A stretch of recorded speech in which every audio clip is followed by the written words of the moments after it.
Dans le sud de la Birmanie, près du canton de Langlon, des manifestants de plusieurs petits villages organisent des marches contre la junte avec des enfants en tête de cortège. Les jeunes manifestants chantent, brandissent des roses et font le salut à trois doigts qui est devenu le symbole du mouvement pro-démocratie du pays.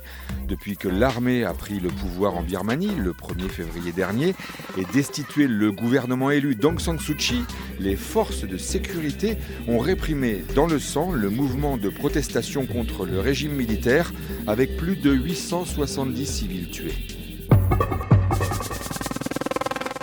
Au Honduras, le symbole national est un oiseau, un perroquet, le ara rouge, également appelé ara macao.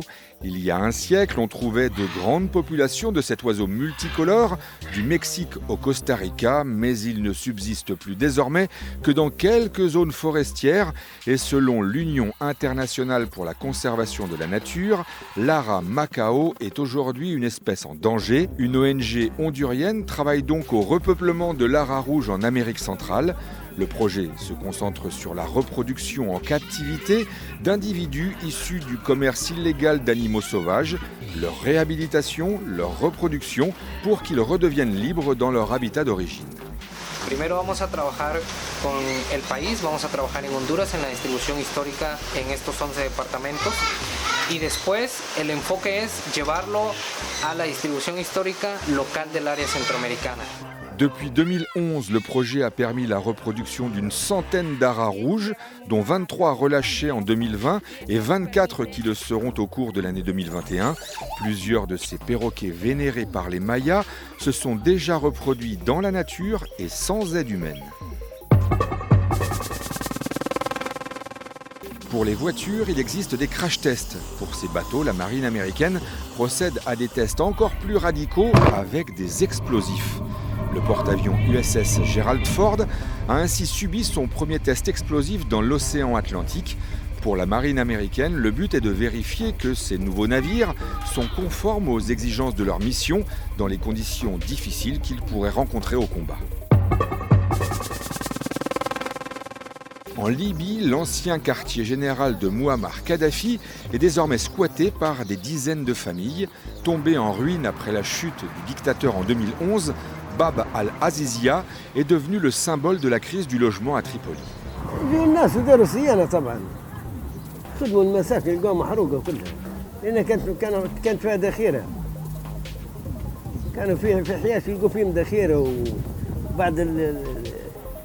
الصناديق نتاع الذخيره يقوموا محطينها هنا سكنوا بالتالي يجوا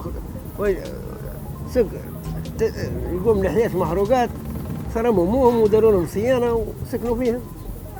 Rasé par les bombardements de l'OTAN en 2011, puis vandalisé par les rebelles, l'ancien QG est en grande partie en ruine, mais toute une zone de l'enceinte a été transformée en véritable quartier résidentiel par des familles sans logement.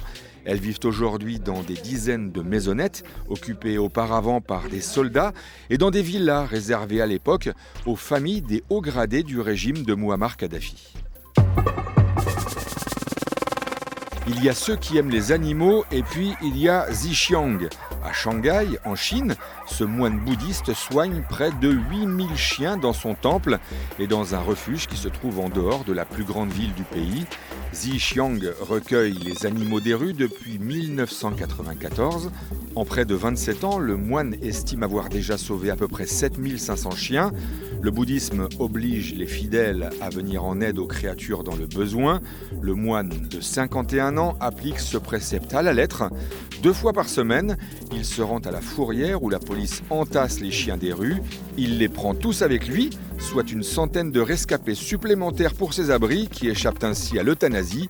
Depuis 2019, le moine est arrivé à placer quelques 300 chiens dans des foyers d'accueil à l'étranger, en Europe ou en Amérique du Nord. 感觉到他们很幸福，也感觉到很值得。当然，更多的是想念他们。一直有这样一个梦想，有朝一日能闲下来，出去看看他们，有机会去看看他们，跟每一只从我手里救出去的拍照留念一下。Et la mission de Xiqiang est loin d'être terminée. Les médias chinois estimaient en 2019 qu'il y avait au moins 50 millions d'animaux errants dans le pays, un chiffre qui doublerait en plus chaque année.